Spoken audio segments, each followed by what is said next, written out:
I disagree with you about the in-camera. That doesn't apply to an open courtroom.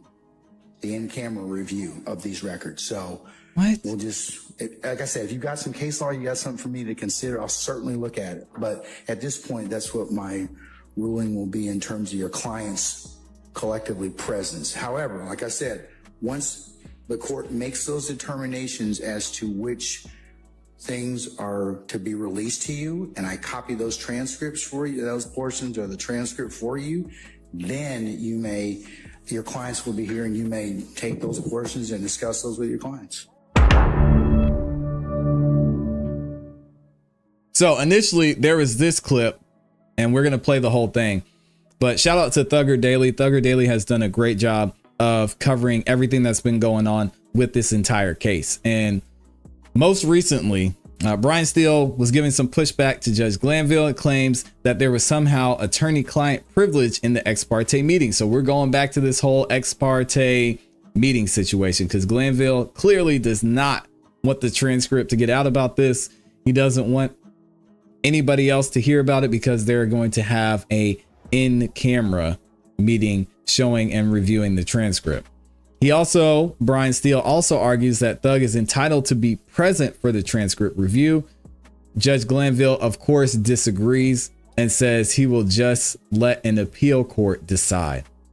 And he's said this multiple times where he said, hey, if you want to appeal it, fine, but we're going to keep going. Crazy, man. All right. So Thugger Daily gives a little bit of insight into what we're going to hear here. It says this is a full back and forth between Steele and the judge, including the clip above. Do you have any case that says that? Yes. The case is, well, every case talking about attorney-client privilege. Y'all check this one out. We can have a discussion about that.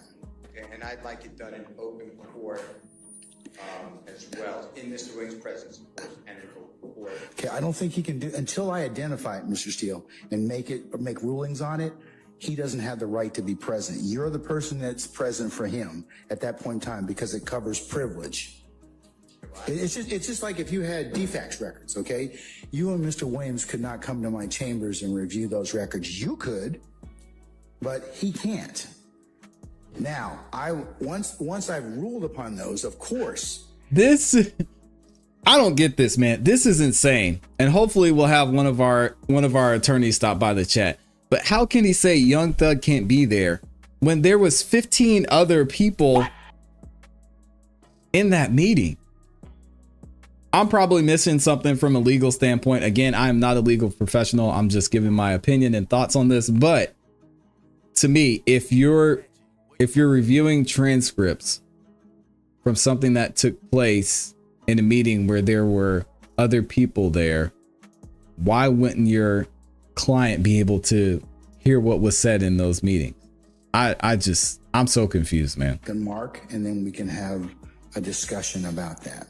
Okay, and I'd like it done in open court as well, in Mr. Wing's presence, of course, and in court. Okay, I don't think he can do, until I identify it, Mr. Steele, and make rulings on it, he doesn't have the right to be present. You're the person that's present for him at that point in time because it covers privilege. It's crazy. It's just like if you had defects records, okay? You and Mr. Williams could not come to my chambers and review those records. You could, but he can't. Now, once I've ruled upon those, of course, I will copy whatever periods of the transcript, portions of the transcript that I believe are appropriate, and I will make other rulings in regards to sealing that particular portions which are not. For any other review, and then you can take that to Mr. Williams, and all of you can talk about that. I understand. I just I know you've made an objection as to that, as to your client's presence, but for the privilege or for the in-camera review, he doesn't have the right to be there. I'm missing something. I got to figure this out, and I will let y'all know what I find out. But if they had been invited to this meeting, wouldn't Young Thug have been there? Because Little Woody's there and the 15 other people are there. Why wouldn't Young Thug be allowed into this meeting in the first place? I'm missing something for sure, but this is crazy. that we disagreement, but I'd also like to then waive what I said. Ooh, sorry about that sound. That it should be done in open court as well, and that's under Article 1 and Okay, the first in the first. I understand that. I agree with you about the open court. I understand about the open courtroom. I agree with you about the respective constitutional provisions. I disagree with you about the in camera. That doesn't apply to an open courtroom. The in camera review of these records. So What? we'll just, like I said, if you got some case law, you got something for me to consider, I'll certainly look at it. But at this point, that's what my ruling will be in terms of your client's collectively presence. However, like I said, once the court makes those determinations as to which things are to be released to you, and I copy those transcripts for you, those portions or the transcript for you, then your clients will be here and you may take those portions and discuss those with your clients. Okay, and then we will have the rest of whatever we have in open court. Okay? Understand the rule. Okay. All right. Like I said, if you have some case law you want me to look at something, I'll certainly look at it.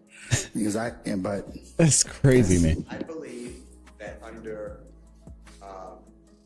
United States and Georgia Constitution and Presley, it's a voir dire issue, but I believe this should all be done in open court, not in a closed courtroom or closed chamber, jury room. you are correct about anything else, but when you're dealing with a Judge matter Glanville, of, man, come on.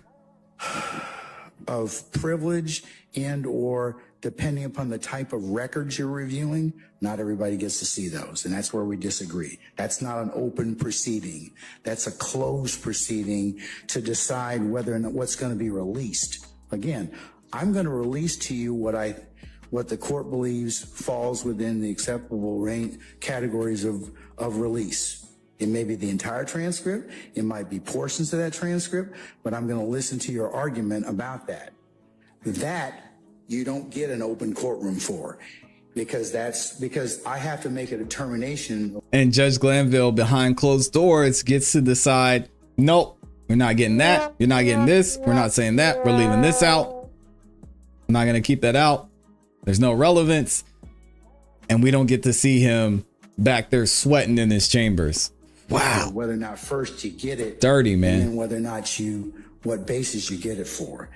Then once I release that, I make a ruling, which can certainly be reviewed at some point in time.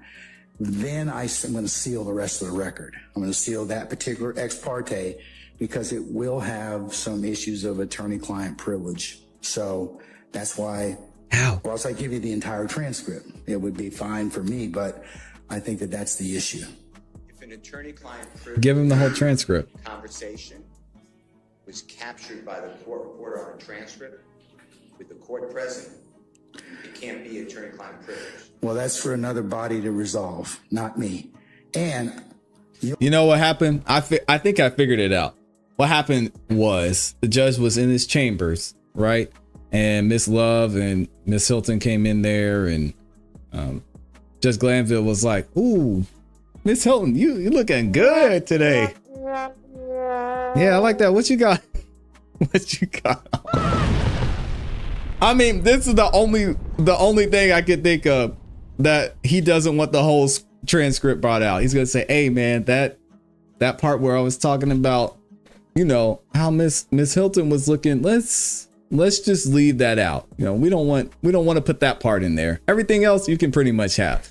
Because I don't know how he's justifying not letting the whole transcript be shown in open court, especially when there was multiple people in the meeting. It just doesn't make sense. You'll have to first decide whether or not those conversations were had. What? So once you take a look at the transcript, then we can have the conversation again, because that will affect whether I seal it or not. Yeah, he's sealing that thing right up. Continuing, I've voiced it, so I think it's preserved. But I think you've said it now 3 times. I think you've gotten your point across. But again, I'm going to tell you again, if you've got a case which says your clients can be present, I'll be more than happy to listen to you. I really will. Well, my case is every case, but He said his case. It's every single case. Dang, Brian. Yo, that Georgia Supreme Court put a battery in our guy Brian's back, man. He is not holding back from Judge Glanville and take his shots. He said every case you're allowed to do this. Let me let him keep talking. Can be present. I'll be more than happy to listen to you. I really will. Well, my case is every case. YSL Brian. ENNIE versus state. Sammons. SAMMONS versus state. Ward. Wade. WADE versus state. 1852. But the bottom line is, and they all say the same thing, at any critical stage of the proceedings, the criminally accused has a right to be present. I'm raising under federal as well as state constitution. I'm also raising an open courtroom, not a closed courtroom, under the right to public trial. I understand that, sir, and I'll take a look at the cases you cited, and that is part of what the court has to rule upon, whether or not it was in fact, or whether or not somebody else will rule upon, not me, I should say, whether or not it's a critical stage. Yeah, I don't know. Freudian slip. Let me get through the review of the in-camera review first, and then we can have some other conversations, okay? No, I ain't saying I worked. I just object. You're overruling it. I'm just Okay. All right. Thank you. State, you'll be able to as well join for those of you that were in there as well. I believe Ms. Hilton and Ms. Love for that same review. Okay. All right. Yeah, Judge Glanville was looking at that boo. That's exactly what it was. I think we cracked the case, y'all. Judge Glanville's about to get exposed. We're gonna see what happens, man. We got to give a round of applause to Brian Steele, though. He's not backing down. I want to see it in open court. I want to hear what happened.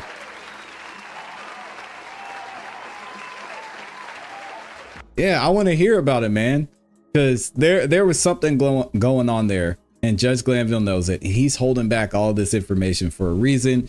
Will we ever find out what it is? Hopefully. Y'all let me know what you think. Is Judge Glanville just going to fold and eventually give up the complete transcript, or is he going to keep it a secret and seal it?